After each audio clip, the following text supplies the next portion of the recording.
Assalamualaikum warahmatullahi wabarakatuh. Perkenalkan, nama saya Ali Lalu Mustafa. Saya dari KPI A, NIM 3022004. Di sini saya akan mempresentasikan makalah saya yang berjudul Teori Pembelajaran Sosial. Dan rumusan masalah yang pertama yaitu pengertian pembelajaran sosial, dan yang kedua bagaimana penerapan teori pembelajaran sosial di sekolah, dan yang terakhir bagaimana sejarah teori pembelajaran sosial. Yang pertama yaitu pengertian pembelajaran sosial. Teori pembelajaran sosial merupakan perluasan dari teori belajar perilaku tradisional atau disebut behavioristik. Teori pembelajaran sosial ini dikemukakan oleh Albert Bandura tahun 1986. Teori ini menerima sebagian besar dari prinsip-prinsip teori belajar perilaku, tetapi memberi lebih banyak penekanan pada efek-efek dari isyarat-isyarat pada perilaku dan pada proses-proses mental internal. Bandura yaitu bahwa tindakan mengamati memberikan ruang bagi manusia untuk belajar tanpa berbuat apapun. Manusia belajar dengan mengamati perilaku orang lain. Vicarious learning adalah pembelajaran dengan mengobservasikan orang lain. Fakta ini menantang ide behavioris bahwa faktor-faktor kognitif tidak dibutuhkan dalam penjelasan tentang pembelajaran. Bila orang dapat belajar dengan mengamati, maka mereka pasti memfokuskan perhatiannya, mengonstruksikan gambaran, mengingat dan menganalisis ataupun membuat keputusan-keputusan yang mengaruhi pembelajaran. Selanjutnya, penguat dalam teori pembelajaran sosial dipahami sebagai hal yang memiliki kualitas motivasi. Maksudnya, manusia belajar melakukan antisipasi terhadap penguat yang akan muncul dalam situasi tertentu, dan perilaku antisipasi awal ini menjadi langkah awal dalam banyak terhadap perkembangan. Orang tidak memiliki kemampuan untuk melihat masa depan, tetapi mereka bisa mengantisipasi konsekuensi apa yang akan muncul dari perilaku tertentu berdasarkan apa yang mereka pelajari dalam pengalaman ataupun analisis yang baik maupun yang buruk yang dialami. Yang selanjutnya yaitu penerapan teori pembelajaran sosial di dalam sekolah. Teori ini menurut Albert Bandura memaknai bahwa peserta didik memiliki sifat intensionalitas, mempredikasi, reaksi diri, dan refleksi diri. Jadi teori pembelajaran sosial di penerapan sekolah itu dibagi menjadi 4 yang saya sebutkan tadi. Yang pertama yaitu intensionalitas, yang bermakna perencana yang bukan hanya sekedar ingin memprediksi masa depan, tetapi intent membangun komitmen proaktif dalam mewujudkan setiap rencana. Dan yang kedua yaitu memprediksi. Peserta didik memiliki kemampuan mengantisipasi hasil tindakan dan memiliki perilaku mana yang dapat memberi keberhasilan dan perilaku mana yang menghindari kegagalan. Jadi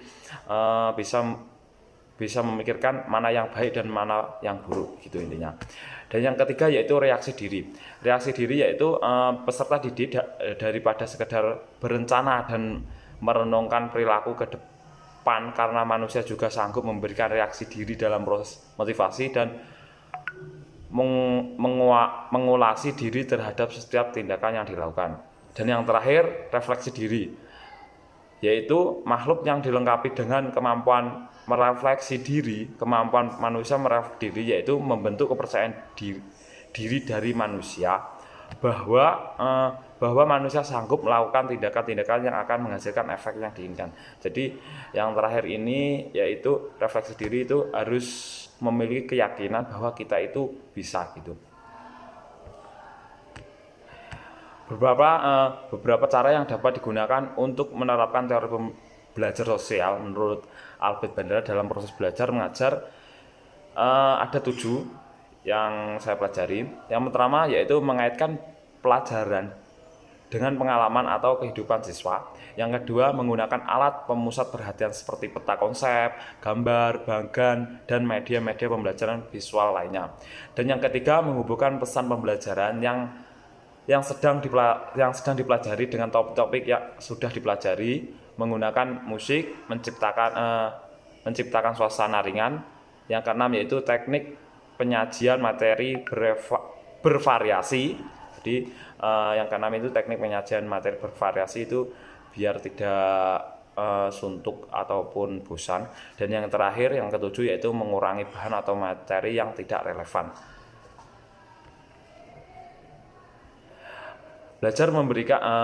Pembelajaran memberikan ruang bagi terjadi proses mental, memberikan ruang bagaimana ya?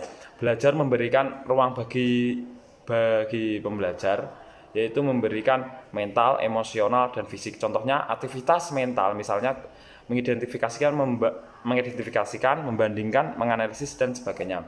Sedangkan yang termasuk aktivitas emosional, misalnya sangat semangat, sikap positif terhadap belajar, motivasi, keringanan, dan lain-lain.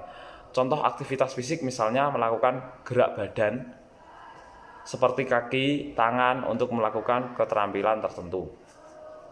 Dan cara-cara yang digunakan antara lain yaitu ada 5. Memberikan pertanyaan-pertanyaan ketika proses pembelajaran berlangsung. Yang kedua, mengerjakan latihan pada setiap akhir atau setiap pembahasan. Yang ketiga, membuat percobaan dan memikirkan atas hipotesis yang diajukan. Yang keempat, membentuk kelompok belajar. Dan yang terakhir, yang kelima, menerapkan pembelajaran kontekstual, kooperatif, dan kolaboratif. Dalam merancang sebuah media pembelajaran, aspek yang paling penting untuk memperhatikan oleh seorang guru adalah karakteristik dan modalitas gaya belajar individu proses didik. Yaitu media yang dirancang harus memiliki daya tarik sendiri guna merangsang proses belajar mengajar yang menyenangkan. Suasana belajar di kelas menjadi konstruktif yang merefleksikan proses pengetahuan dan pemahaman akuisisi sehingga benar-benar melekat pada konteks sosial dan emosional saat belajar. Dan yang terakhir, sejarah teori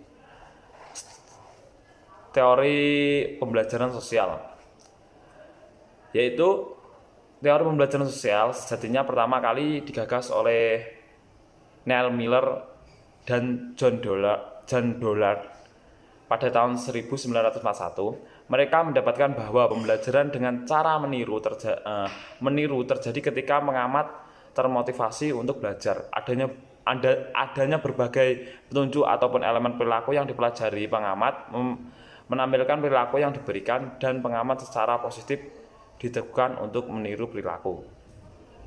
Dengan kata lain, orang dapat meniru perilaku yang mereka lihat, dan perilaku tersebut akan diperteguh dan selanjutnya dipelajari.